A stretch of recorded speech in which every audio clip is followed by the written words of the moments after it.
Think ancient Egypt was just pyramids and sand? Look again. The city streets were alive. Vendors call out over wicker baskets brimming with figs and honey cakes. A potter spins clay on a footwheel, splattering river mud as kids cheer. Goats dodge donkey carts while a scribe scratches bills on fresh papyrus. Here, bronze chisels clang at a roadside statue shop, sparks flying. Smell yeast and cumin from a bakery, loaves cooling on reed mats. Turn the corner, catch dancers twirling to flutes by a painted tavern.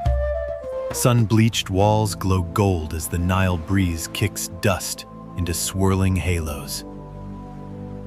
Night falls and oil lamps flicker. Merchants counting debons under starry silence. Ready for your next time hop? Tap subscribe and keep exploring hidden history with us.